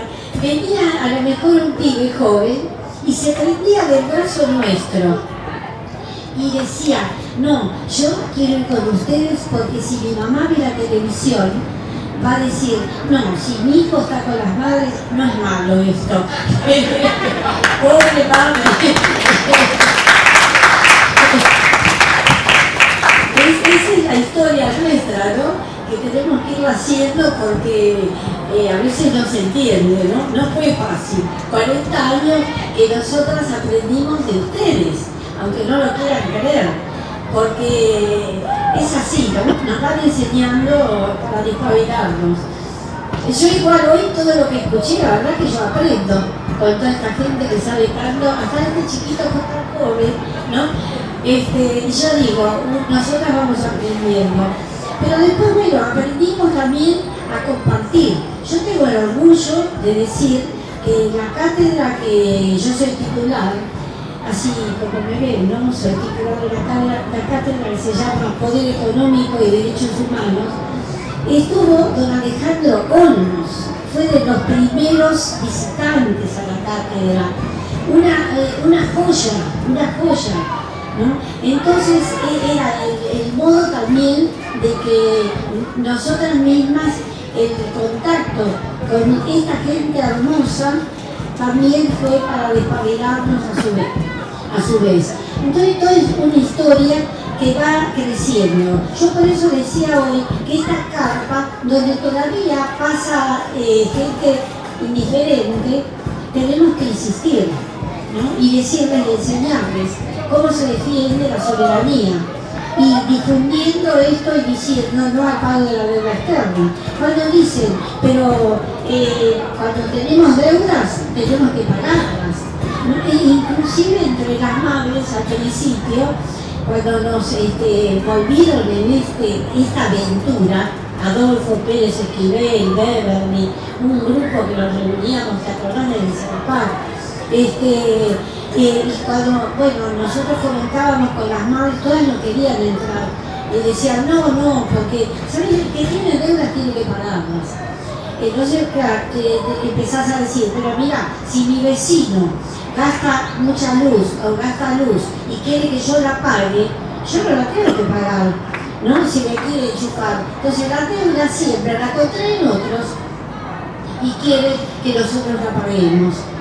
Este es un camino largo y que recién ahora, de a poquito, se va saliendo a la luz. Cuando don Alejandro Olmos presentó su trabajo ejemplar en el juzgado del doctor Ballesteros, el doctor Ballesteros, queriéndose sacar la papa caliente de su mano, se la mandó al Congreso. En el Congreso la pusieron en un cajón y ahí quedó. Cada tanto algún diputado la sacaba un poquito a la luz, pero como no acompañaba, porque esto yo les quiero contar, que se da ahora. Uno dice, ¿por qué en el Congreso todos, no hay oposición para pagar la deuda externa? Todos firman y apoyan y votan que hay que pagarla. Imagínense que esta deuda se fue haciendo robando todos los políticos que hay en el candelero. No hay alguno que pueda decir, no, nosotros no queremos lateral. Quizá habrá algunos, yo no voy a meterlos en una misma bolsa, pero mis amigos me matan. Yo tengo algunos amigos políticos, se van a dar cuenta, yo soy media trotskista, ¿no? A veces, pero no tanto. no tanto, bueno. Así que, ¿qué pasa? Se vota en el Congreso y votan todos. En la legislatura, a veces cuando dicen de los votos, el PRO, y acá mi compañero que puede, si yo me equivoco, porque yo a veces meto la pata y el problema más que tengo gente que me acompaña y me enseña. Votan las leyes para las ordenanzas y leyes para ahora, el futuro inmediato, vota el PRO con el Frente para la Victoria, ¿no es cierto? Entonces ese camino que van preparando. Y así pasó con estos años en Congreso.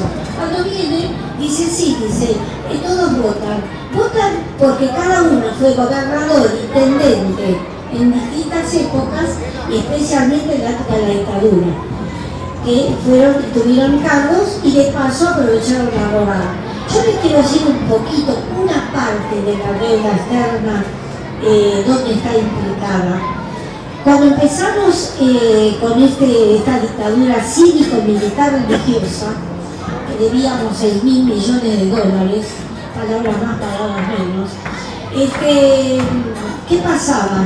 Empezaba el terrorismo de Estado. Aunque el terrorismo de Estado empezó en la época de Isabel, el terrorismo de Estado también fue en junio del año 1955, que a veces nos olvidamos, donde ahí dijeron más de uno, acá se termina el estado de bienestar para pasar a otra etapa. Y tantos muertos que hasta el día de hoy no se sabe los nombres de todos los que murieron esa trágica tarde. Entonces, ¿esto cómo empieza? Los militares y los civiles piden plata al Fondo Monetario. ¿Para qué? Para empezar a armar los campos de concentración, tortura y muerte. Eran o casas o cuarteles o lo que le viniera bien para llevar a nuestros hijos e hijas para ser torturados. Entonces necesitaban plata. Después, ¿qué pasa? También necesitaban las armas para torturarlos.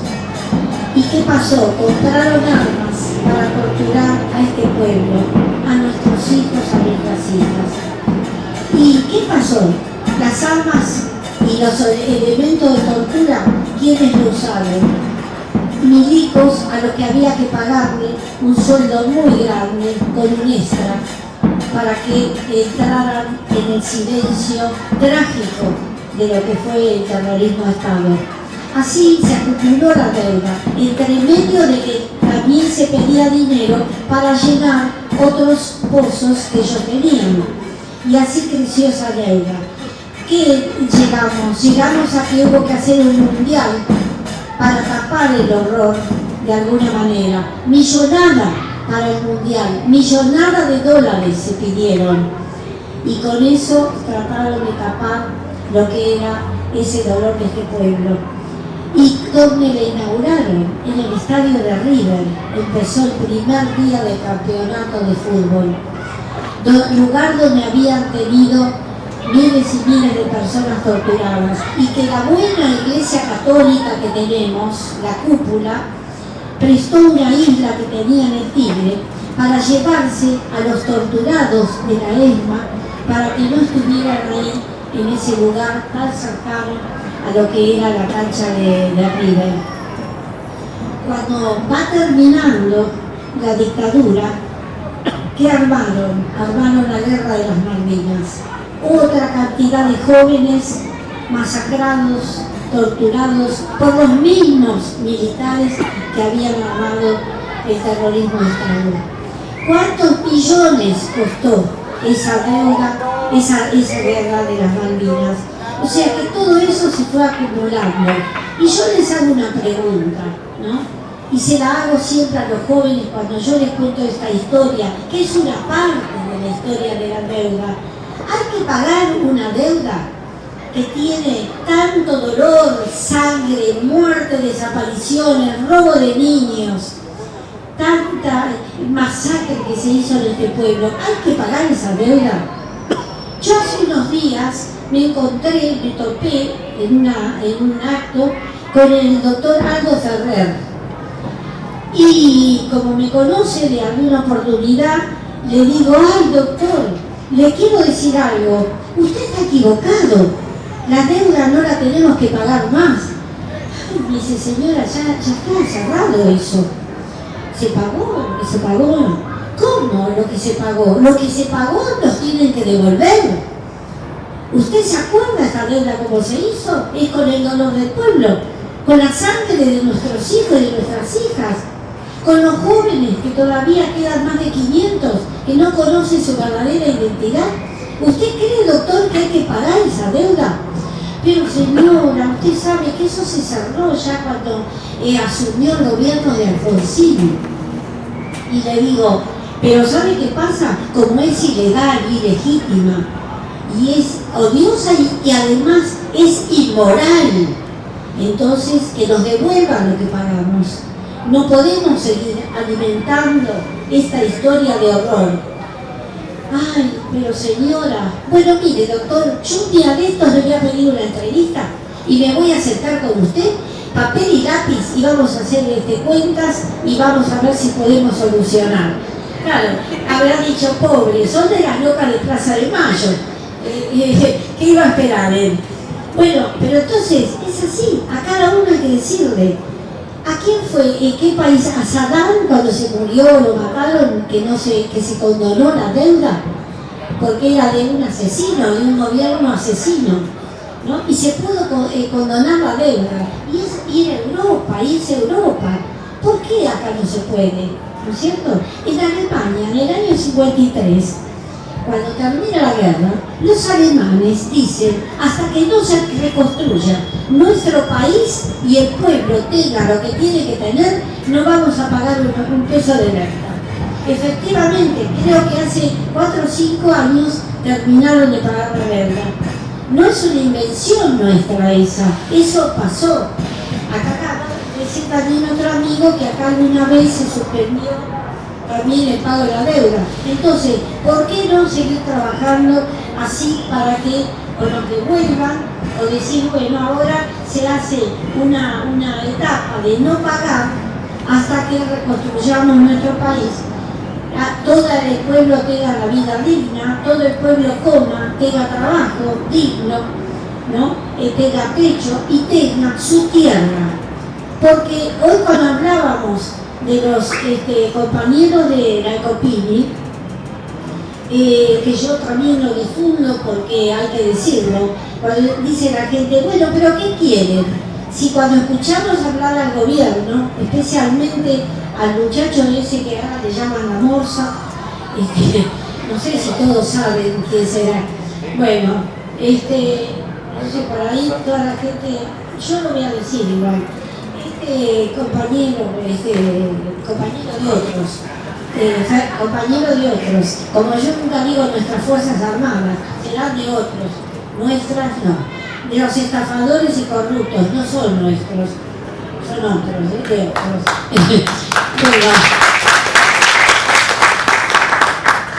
Entonces dicen por televisión, no, estos indígenas que estaban ahí, no, son falsos, no son los verdaderos, porque nosotros hemos ido allá y hemos preguntado y la misma comunidad viven bien, tienen casitas de material, sí, pero resulta que los que tienen esas casitas les dieron las casitas a cambio de no reclamar su territorio, su tierra, y eso es lo que no sabe la gente. Cuando pasan le gritan, vagos, vayan a trabajar, pero el gobierno se ocupa de hacerle la propaganda. Entonces también ellos son parte de la deuda, son parte de este sufrimiento. Todo está involucrado. Acá en Argentina todos somos parte de lo que representa la deuda externa. Y toca la educación y especialmente quiero decir que la deuda a quien más perjudica es a las mujeres. Es así, porque la mujer que cumple siempre más de un rol, siempre, es maltratada, cobra menos, tiene el acoso laboral, ¿no? Tiene varios, si lo sabrá mi compañera, tienen consecuencias que son de este pago de la deuda que siempre nos extraen y nos extraen a nosotros para poder vivir como tenemos que vivir todos, con dignidad, con respeto, con los servicios, todos atendidos, ¿no? Yo digo siempre, cada uno de nosotros, después de pasar por la carpa de allí del Félix, se va a su casa, no puede estar feliz y tranquilo. Cuando uno llega, prende la luz de su casa, va al baño, se lava las manos, sale el agua por la capilla, abre la heladera y tira un plato de sopa o de fideos, se acuesta en una cama calentita y piensa que esta gente hace 8 meses que cada vez que cae una lluviecita se le mojan todos los colchones, las almohaditas, las frazadas, toda la ropita húmeda. ¿Cómo podemos sentirnos felices y conformarnos? Ahora estos días yo fui allá al acampe de Malvinas Argentinas. Cuando uno ve ese sacrificio que hacen, terrible, que dejan su casa para hacer turnos, para defender la tierra, esa es hacer patria, eso es hacer patria, no robar como el vudú y todos estos cretinos, ¿no? Entonces eso es hacer patria. Tenemos que seguir fomentando, diciendo y contando para que la gente sepa qué es la soberanía, qué es defender la soberanía alimentaria, como decía antes, volver a tener nuestro trigo y maíz en los campos. Tan hermoso era pasar y ver ese campo de nuestras riquezas ancestrales. Entonces, creo que tenemos mucho que hacer. Y tenemos que insistir cada tanto en hacer esta carpa, que yo digo que es un gran sacrificio, no se vayan a creer. Bueno, no quiero nombrar a mi hija putativa,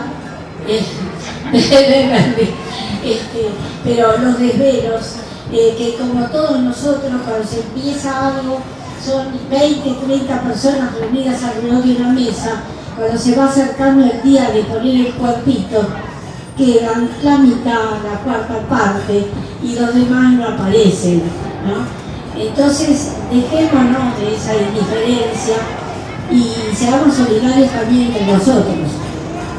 Así que, bueno, yo les quiero agradecer. Yo no tengo todos los datos que tiene esta gente que estuvo acá, porque la verdad que yo quedo admirada, ¿no? Yo de numeritos, ni el número de teléfono mío me acuerdo. Pero sí sé que son muchas vidas, que son muchos niños, que cada dólar que se paga es un niño más con hambre. Cada dólar que se paga es una familia más que va entrando en esta pendiente de la miseria. Y no lo tenemos que permitir. La Argentina es rica, está empobrecida del robo que se hace día por día. No puede ser que digan que un muchacho de 40 años, el hijo de la presidenta, que tiene plata porque cobró una herencia del padre, se la hizo trabajando de abogado el padre. Entonces, ¿viste? A uno dice, ¿cómo se hace la plata? Acá en este país los que tienen mucha plata la hicieron con malos hábitos. Entonces no los vamos a imitar, pero les vamos a decir que se dejen de robar y que repartan, porque lo que se reparte acá no es la riqueza, es la pobreza todos los días.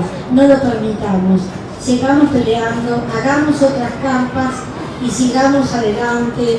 Y yo les quiero terminar con lo mío, porque no me puedo terminar, largar el micrófono y decir, como decimos en la plaza, para parar no me cuesta, bueno, 30.000 detenidos desaparecidos. ¡Presente! 30.000 detenidos desaparecidos. ¡Presente! 30.000 detenidos desaparecidos. ¡Presente! Ahora y siempre. Ahora y siempre. Ahora y siempre. Hasta la victoria. Siempre. Venceremos. Y vamos a seguir conectando.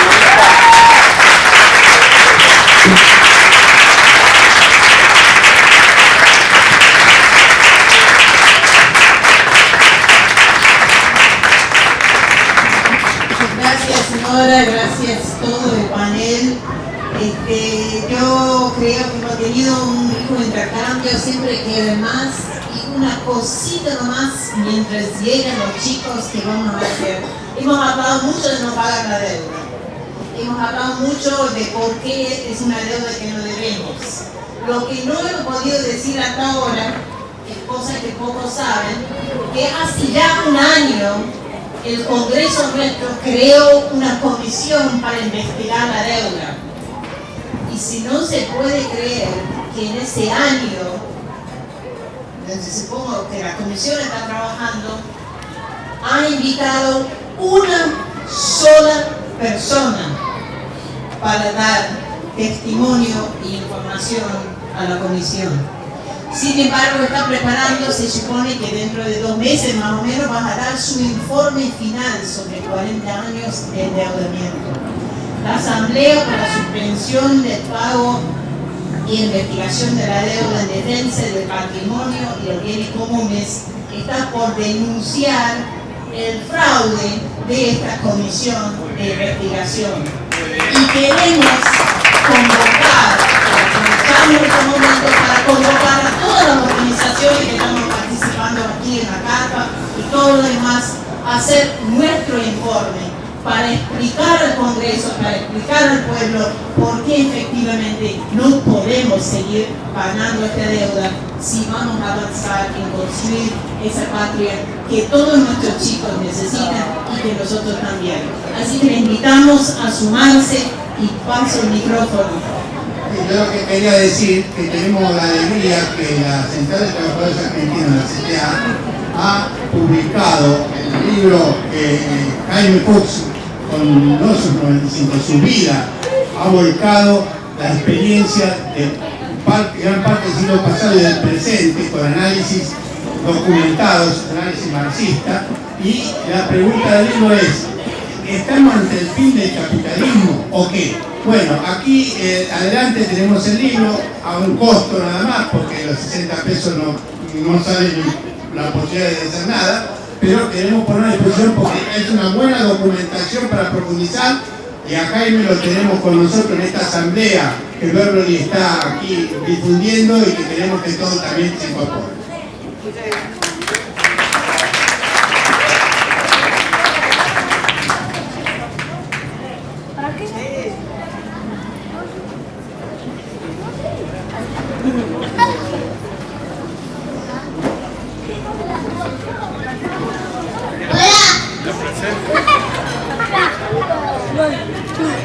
Bueno, y como en esto juntamos todo, juntamos la sabiduría con la alegría de los chicos y también con su capacidad de pelea, acá tenemos a la Fundación Chepibe, que nos vienen a visitar, que vienen a ver la carpa y que vienen a ser parte de todo esto y que nos quieren cantar y dedicar una canción, así que silencio por favor y vamos a escuchar a los chicos que nos quieren decir cosas muy importantes.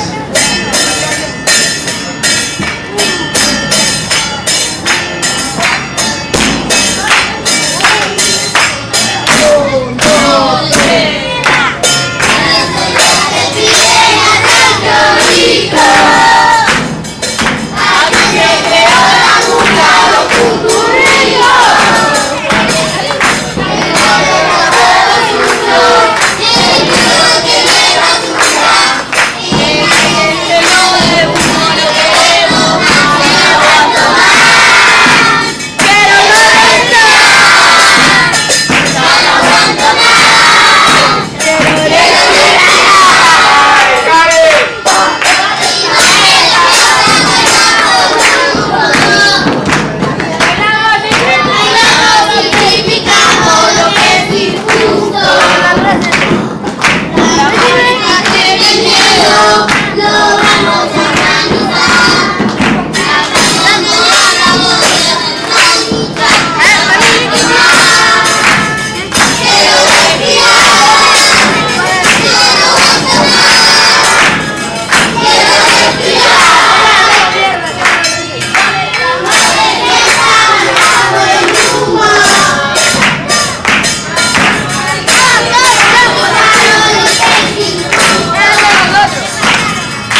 pregunta que quieren hacer?